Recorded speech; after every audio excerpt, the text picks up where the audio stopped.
USA की army ने cold war के दौरान पहली बार सैटेलाइट को स्पेस में लॉन्च करने का प्रोग्राम बनाया था, जिसका मकसद सिर्फ और सिर्फ रशिया को स्पेस की रेस में पीछे करना था। लेकिन 1991 तक यूएसएसआर कई हिस्सों में तकसीम हो गया, जिसकी वजह से अमेरिका का अब कोई भी कॉम्पिटिटर नहीं था और अब उनके पास इन सैटेलाइट को लॉन्च करने का कोई भी मकसद नहीं था और इस प्रोजेक्ट पर बिला वजह बहुत ज्यादा पैसा जाया हो रहा था। इसीलिए 1993 में बिन क्लिफ्टन ने इस पूरे प्रोग्राम को बंद कर दिया। लेकिन 22 सालों बाद 2015 में इलॉन मस्क ने इस प्रोजेक्ट को दोबारा से शुरू किया, लेकिन इस बार एक नए मकसद के साथ, जिसे नाम दिया गया Starlink satellite constellation. Elon Musk ने ये कहा कि इस प्रोजेक्ट का काम आर्मी के लिए नहीं होगा, बल्कि इस प्रोजेक्ट का मकसद देहाती एरिया में इंटरनेट पहुंचाना होगा,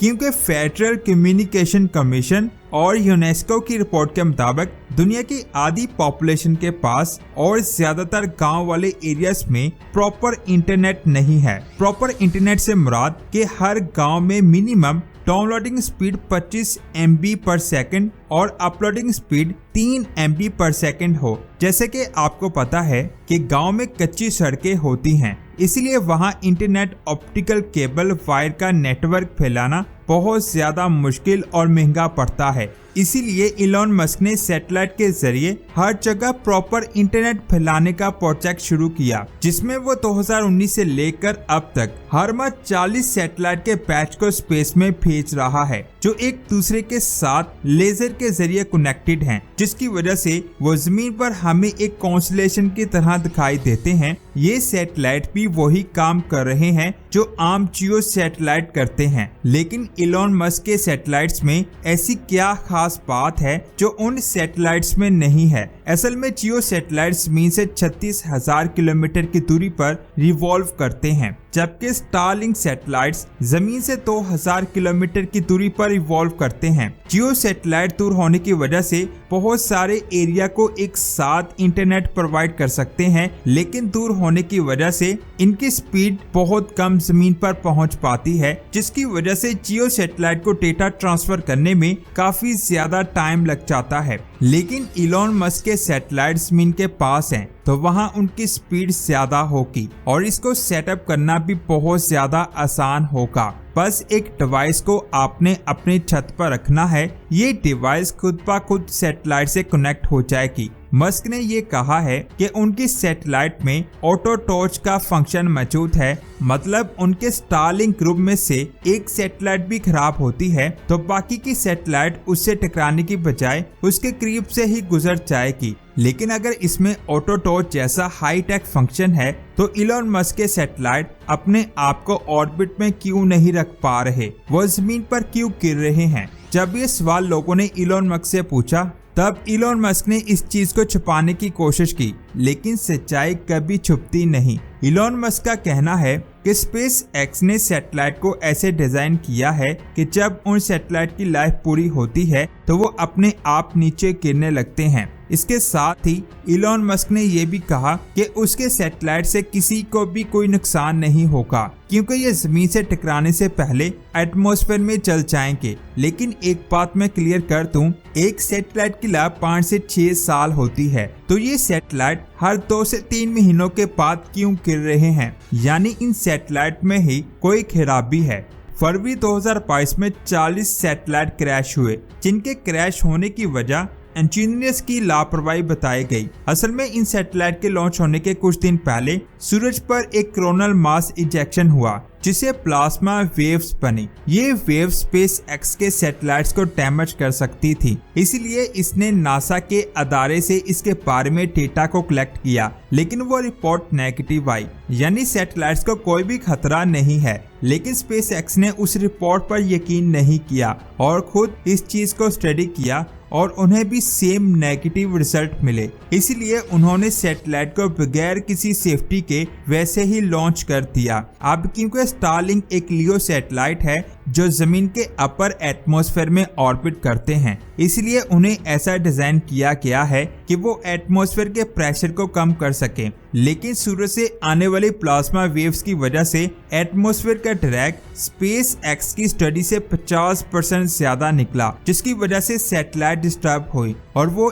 एक एक करके जमीन पर गिरने लगी। अब यहाँ एक सवाल आता है, आखिर ये ड्रैग फोर्स क्या है? मिसाल के तौर पर एक समुद्र में 30 किलोमीटर फी घंटा की रफ्तार से एक कश्ती चल रही है और उसकी ऑपोजिट साइड में समुद्र का बहाव 20 किलोमीटर फी घंटे का है, यानी वो कश्ती असल में 10 किलोमीटर फी घंटा की रफ्तार से समुद्र में सफर कर रही है। लेकिन अगर समुद्र में तूफान आ गया और उसकी स्पीड 20 किलोमीटर से 40 किलोमीटर हो गई तो वो कश्ती समुद्र के साथ बहने लगेगी और सैटेलाइट्स के साथ भी बिल्कुल ऐसा ही कुछ हुआ होगा। प्लाज्मा वेव्स की वजह से वो अपने ऑर्बिट से हिले और नीचे जमीन पर गिरने लगे। और अभी मिनी 2V जो सैटेलाइट क्रैश हुआ है वो कुछ टेक्निकल प्रॉब्लम की वजह से क्रैश हुआ था, जिन्हें समझकर अपनी क्वालिटी को बढ़ाने के बजाय इलॉन मस्क ने अपने सैटेलाइट की क्वांटिटी को बढ़ाने के बारे में सोचा। ये सुनने में बहुत अजीब लग रहा होगा, क्योंकि अगर क्वालिटी बढ़ाई जाए तो कम सैटेलाइट्स में भी काम हो सकता है और क्वालिटी बढ़ाने से प्रोडक्शन कॉस्ट बढ़ जाती है।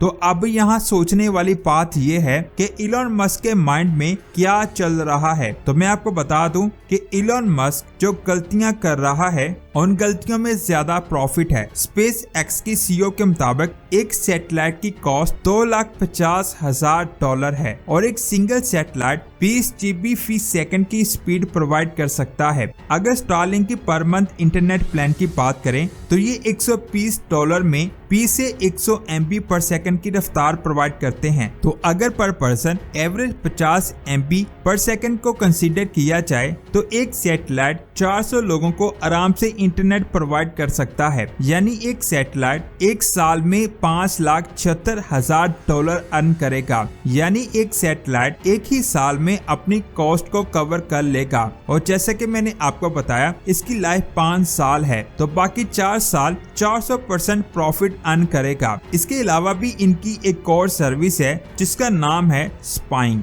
अगर आपको याद हो तो इस प्रोग्राम का सबसे पहला मकसद आर्मी को सर्विस प्रोवाइड करना था और शायद इसे ही छुपाने के लिए इलॉन मस्क फास्ट और सस्ते इंटरनेट की बातें कर रहा है। ऐसा चाइना के प्रेसिडेंट को भी लगता है। उसके मुताबिक यूएसए स्पेस एक्स को एक स्पाई की तरह भी इस्तेमाल कर सकता है और ये भी कहा जा रहा है कि यूएसए स्टारलिंक के जरिए यूक्रेन को इंटरनेट प्रोवाइड कर रहा है, जिसका इस्तेमाल यूक्रेन रशिया के खिलाफ कर रहा है, यानी यूएसए वही कर रहा है जो उसने पहले सोवियत के साथ किया था, यानी रशिया पर नजर रखना। इसीलिए चाइना भी लो अर्थ ऑर्बिट में अपने सैटेलाइट्स को भेजने वाला है और आने वाले कुछ सालों में चाइना 1,30,000 सैटेलाइट्स को स्टारलिंक के मुकाबले में स्पेस में भेजने वाला है। अगर ये सब ऐसे ही चलता रहा तो हमारी जमीन सैटेलाइट से बढ़ जाएगी और इन सैटेलाइट्स की वजह से हम किसी भी स्पेसक्राफ्ट को स्पेस में नहीं भेज पाएंगे। जैसे जैसे सैटेलाइट्स के नंबर बढ़ते जाएंगे वैसे वैसे सैटेलाइट्स के आपस में टकराने के नंबर भी बढ़ते जाएंगे, जिससे सैटेलाइट एस्ट्रॉइड की तरह धमाकेदार बन जाएंगे जो जमीन पर गिरकर बहुत बड़ी तबाही मचाएंगे और ऐसा लगेगा जैसे आसमान से आग की बारिश हो रही है। अभी जो सैटेलाइट जमीन पर गिरे हैं उनमें ज्यादा इंडिया में गिरे हैं और ये भी कहा जा रहा है कि कुछ पाकिस्तान के मैदानी इलाकों में गिरे हैं, जिनका असर दूर तक देखा गया। अगर ये सैटेलाइट ऐसे ही गिरते रहे और स्पेस में इनकी तादाद में इजाफा होता रहा तो आप सोच भी नहीं सकते इनसे तबाही कितनी ज्यादा होगी। और इनका सबसे बड़ा टारगेट एशिया, जिसमें इंडिया और पाकिस्तान होगा। ये थी आज की शानदार, अमेजिंग और कमाल की वीडियो। आपका इसके बारे में क्या ख्याल है कमेंट करके लास्ट में बताएं। मिलते हैं एक और शानदार वीडियो में। अपना बहुत सारा ख्याल रखें। अल्लाह हाफिज।